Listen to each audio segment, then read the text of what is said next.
السلام عليكم طلاب، وبسم الله الرحمن الرحيم. محاضرتنا اليوم عن الأورجانيك كيمستري لاب. راح ناخذ التجربة الثانية بتجارب المختبر الكيمياء العضوية الكورس الثاني للمرحلة الأولى. Experiment 2 Determination of melting points aim to determine the melting point of given solid substance. التجربة اليوم هي التجربة الثانية، راح نسوي بها تقدير أو يسموها تجربة Determination of melting point، تقدير لدرجة الانصهار. الجهاز أو المكونات اللي راح أحتاج هي نفس مكونات جهاز البويلنج بوينت. راح أحتاج بيكر، راح أحتاج ثرمومتر، راح أحتاج كابيلاري تيوب، راح أحتاج ستاند مثل ما موضحت لكم بالمخطط. طبعا هذا رسم الجهاز جدا مهم ويجي بالامتحان. فأنا هنا حطيت لكم على جهة الثرمومتر والكابيلاري تيوب والسبستانس.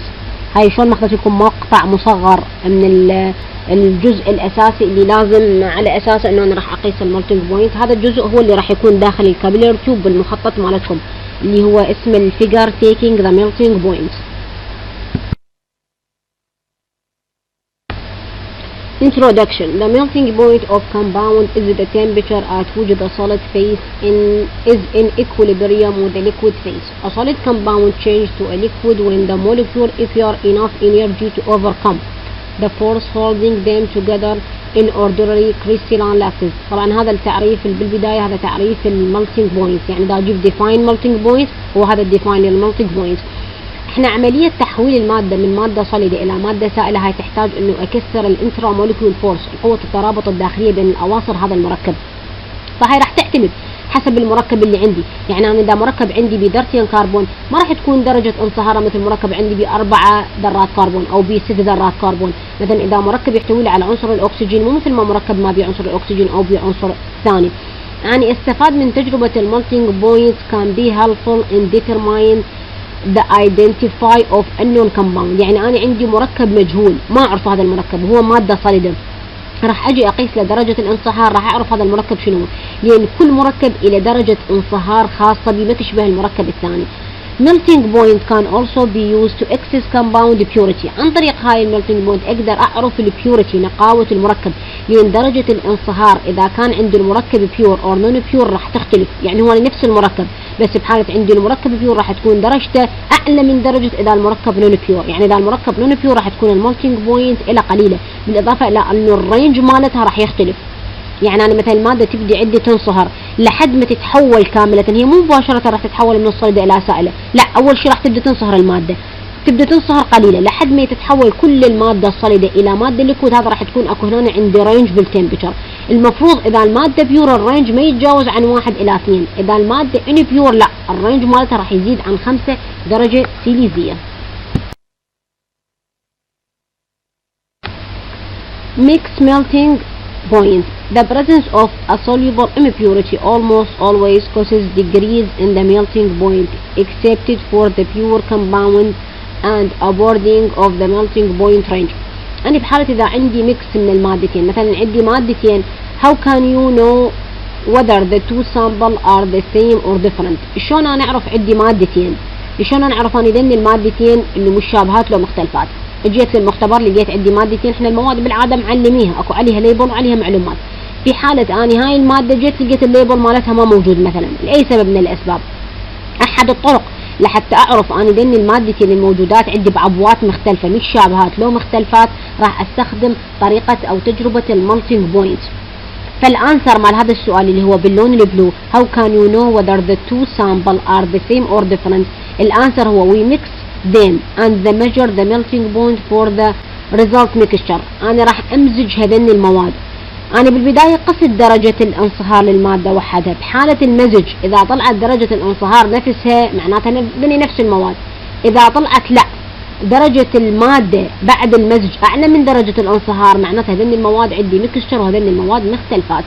وموضحت لكم بالاسفل انه شلون حتكون different compound وشلون راح تكون اذا عندي انا the same compound. المفروض اذا مشابهات راح تكون المولتنج بوينت مشابهه للميكستشر وللكمباوند، بس اذا مختلفات راح تبين عندك درجه الانصهار.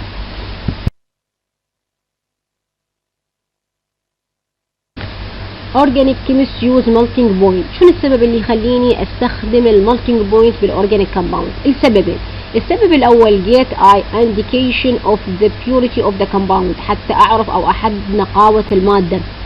هاي CBD بالنهاية معناتها compound، مختصر لكلمة compound. من خلال هذا الجدول راح أفتهم شنو معناته. هذا الجدول حاطيكم sample melting point range، حاطين pure impure decompose. pure إذا كانت حالة عندي المركب نقي، impure إذا المركب غير نقي، decompose إذا كان المركب عندي متحلل. إذا كان المركب نقي فالملتنج بوينت إلى راح تكون شارب يعني جدا واضحة، والملتنج بوينت رينج إلى راح تكون بين 1 إلى نص يعني جدا قليله الرينج راح تكون إلها. الملتنج بوينت اللي هاي الحالة اللي تبدي أول ما تبدي تغلي بيها المادة أو تنصهر المادة لحد ما تتحول تماما إلى مادة سائلة، راح تكون الرينج جدا قليلة. في حال إذا كان عندي المركب impure فراح تكون الملتنج بوينت نوت شارب غير واضحة، والرينج إلها راح يكون ودر رينج جدا واسع. الديكومبوز هم نفس الشيء، إذا كان عندي المركب متحلل راح تكون الملتنج بوينت إلى نوت شاربن، والثانية الرينج للملتنج بوينت راح تكون ودر رينج جدا واسع. السبب الثاني اللي يخليني استخدم الملتنج بوينت هو help in identification of organic compound، بتساعدني لحتى اشخص المركب اللي عندي شنو. مثل ما تشوفون بالجدول مستخدمين لكم 3 كومباوندات باسماء مختلفة، الفورميلا الها مختلفة، راح تكون درجة الانصهار الها كذلك مختلفة، معناته كل مركب عندي الى درجة انصهار خاصة بي تختلف عن المركب الثاني تماما. General technique for melting point determination، الأشياء أو الأمور اللي أحتاجها لحتى أقدر أعمل تجربة الملتنج بوينت. أهم شغلة عندي الكابيلاري تيوب، مثل ما تشوفون وضحت لكم هنا بالصورة. الكابيلاري تيوب عبارة عن أنابيب شعرية رفيعة جدا، تجي جهة من عندها حمراء والجهة الثانية لا. طبعا الجهتين أو الفوهتين هن مفتوحات open، أنا راح أغلق واحدة من هاي الجهات. بالرسم أو الصورة الثانية بالأسفل موضح لكم طريقة الغلق، إنه أنا أقرب الكابيلاري تيوب من قريبة على فوهة بيرنر او نار حتى اغلق هاي الجهة. طبعا الاخطاء اللي نوقع بها مثل بالصورة اللي بجانبها انه لازم تكون مغلقة تماما، يعني انه ما تكون بها اوفر هيتد وما تكون بها انه تكون مفتوحة، يعني لازم اتأكد على انه الكابيلاري تيوب هي مغلقة تماما. فيلينج كابيلاري تيوب، بالسلايد اللي قبل احنا غلقنا الكابيلاري تيوب. الغرض من الكابيلاري تيوب او الانبوبه الشعريه يعني حتى ادخل بيها الماده اللي انا اريد اكشف عنها، يعني انا الماده الصلب اللي عندي، الماده الاورجانيك اللي عندي اللي انا اريد اقيس لها درجه الانصهار راح اخليها داخل الكابيلاري تيوب. احنا غلقنا واحده من هاي الجهات، الجهه المغلقه راح تكون بالاعلى والجهه المفتوحه راح تكون بالاسفل لحتى ادخل الماده. اذا تشوفون حسب الصوره اللي عندكم احنا حاطين لكم هاي يسموها بالاسفل الوش جلاس اللي هي زجاجه الساعه، اللي عاده انا استخدمها بالميزان لحتى اقيس بيها او اوزن بيها الماده اللي عندي. انا حاطه بيها الماده اللي انا اريد ادخلها داخل الكابيلاري تيوب. مسكة الايد انه انا الماده انه الكابيلاري تيوب ماسكتها بايدي، الجهه اللي غلقتها تكون بالاعلى والجهه المفتوحه تكون بالاسفل، وعن طريقها انا راح اخليها على الماده وادخل بها. انا مو راح اخليها فوق الماده، هاي راح يدخل جزء قليل من هاي الماده بالكابيلاري تيوب. بالصوره اللي بعدها هو عكس الكابيلاري تيوب بحيث شلون انه منعكسها حتى لو يدخل بها الماده تنزل الماده بالاسفل للجهه المغلقه، يعني بالعكسها صارت الجهه المغلقه بالاسفل والجهه المفتوحه بالاعلى، يضرب على الكابيلاري تيوب باصبعه لحتى تنزل الماده عندي، وهكذا ارجع مره ثانيه اقلب الكابيلاري تيوب بحيث الجهه المفتوحه تكون بالاسفل والجهه المغلقه للاعلى، واحاول ادخل الماده بيها مره ثانيه. عملية ادخال المادة او ادخال السامبل اللي عندي اللي انا اريد اقيس له الملتنج بوينت الى داخل الكابيلاري تيوب ما راح تستغرق من عندي اكثر من 2 الى 3 minutes. Any compound begin load into capillary tube must be، صفات المادة اللي أنا أدخلها للكابيلاري تيوب، أول شيء تكون homogeneous مادة متجانسة، ثاني شيء تكون thoroughly dry مادة جافة تماما، ثالث شيء تكون in powder form لازم مادة باودر حتى تسهل دخول هاي المادة للكابيلاري تيوب، لأن الكابيلاري تيوب أنبوبة شعرية رفيعة جدا، لازم تتوفر هاي الشروط بالمادة حتى أقدر أدخلها داخل الكابيلاري تيوب.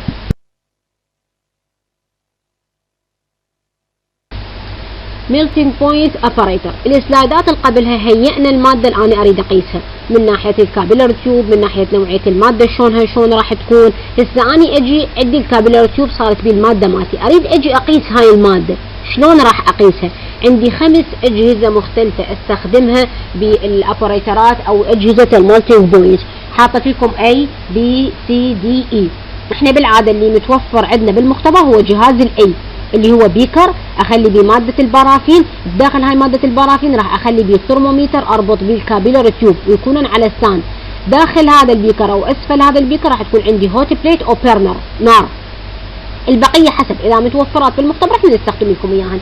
فهنا كل جهاز الاي او البي او السي او الدي انتم لازم تكونون على اطلاع بهن او على معرفة بهن. اسفل هاي الصورة كل جهاز حاطت لكم اسمه، يعني الاي هو هوت اويل ميلتينج بوينت باس، البي هو ثيال اوبريتر، السي هو لونج نيكد فلاسك، الدي هو ميل تمبرتشر اوبريتر، والاي هو ديجيتال ميلتينج بوينت ميجرينج اوبريتر.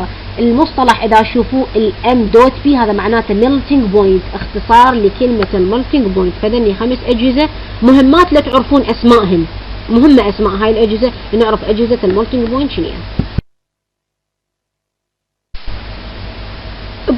البروسيجر هي طريقة العمل او خطوات الديترمينيشن اوف مالتي بوينت، يعني انا شلون راح اشتغل هاي التجربة. احنا بالسلايدات اللي قبلها وضحنا بعض المفاهيم اللي مثلا انا لازم اخذ الكابيلر تيوب، اغلق الكابيلر تيوب في البيرنر، بعدها اضافة المادة داخل الكابيلر تيوب. الخطوة الثالثة انه انا راح اربط الكابيلر تيوب حول الثرموميتر، بعدها راح اهيئ البيكر ببارافين، هذا البارافين راح احطه على هوت بليت وراح اربط الكابيلر تيوب بالثرموميتر واخليها داخل البيكر، واشغل الجهاز عندي مال الهوت بليت مال الحرارة. من تبدي تسخن عندي المادة او من يبدي يسخن عندي البارافين راح تبدي تنصهر عندي المادة.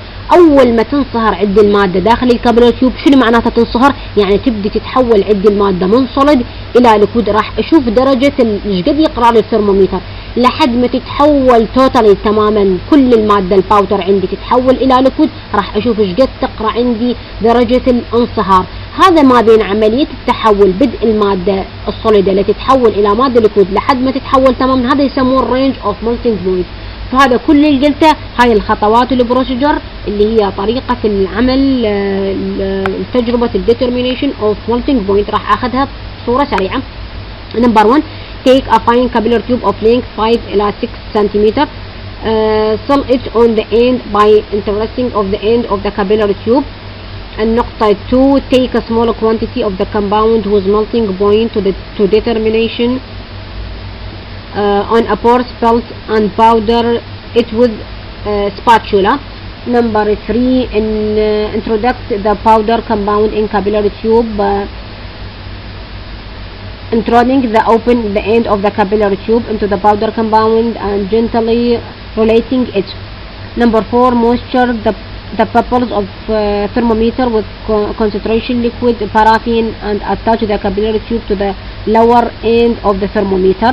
هنا أنا معناتها أنا الجهة اللي عندي المغلقة اللي صارت بها مادة الكابيلر تيوب هي راح تكون بالأسفل لما أربطها ويا الثرموميتر، والفوهة المفتوحة اللي راح تكون بالأعلى.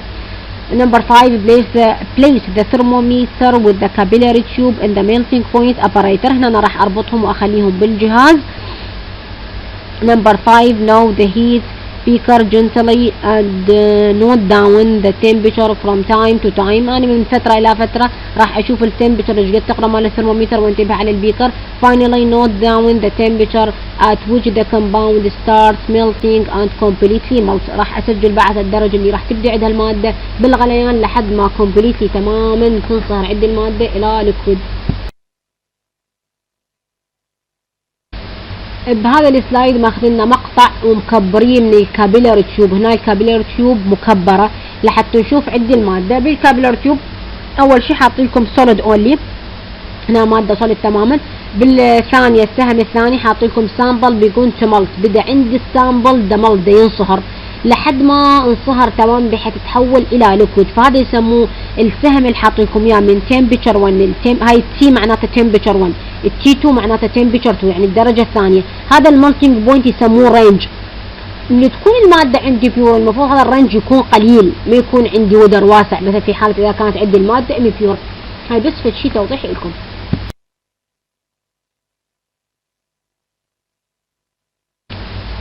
اخر سلايد عن الملتينج بوينت الكويستشن. اجابتك على هاي الاسئله دليل على فهمك للماده وعلى انه انت فهمت التجربه شنو. 3 كويستشنات مهمه. نمبر 1 why we use paraffin oil and melting point. ليش دا استخدم ماده البارافين اويل اللي هي اخليها داخل البيكر. نمبر 2 define the melting point and what it is advantage. عرفوا لي الملتينج بوينت وشنو هي فائدتها او شنو هي الغايه من عندها. Number 3. What is the effect of impurity on melting point? شنو تأثير المادة الغير نقية على الملتنج بوينت؟ نهاية السلايد حطيت لكم رابط، تدخلون على هذا الرابط تسووا له نسخ وتروحون على الجوجل، تحطوه بالجوجل راح يظهر لكم يوتيوب. هذا اليوتيوب خطوات كاملة لعملية تجربة determination of melting point، لأنه احنا هاي ما راح نقدر نشتغلها، فأنا ما أشرح لك، أخاف أنت ما فاهم جزء أو فد شي ما فهمته أو فد شي عبرك. هذا اليوتيوب أو هذا الفيديو راح يبدي لك من البداية الخطوات عملية determination of melting point. أتمنى تشاهدوا هذا اليوتيوب لحتى تفهمون المادة أكثر، لحتى من ترجعون للشرح مالتي راح تفهمون الشرح شنو.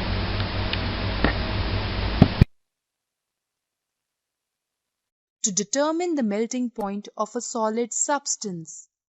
The melting point of a substance is defined as the temperature at which the substance changes from solid to liquid state. At this temperature, both the phases, solid and liquid, are in equilibrium. Does the melting point is same for all types of substances? No, it does not.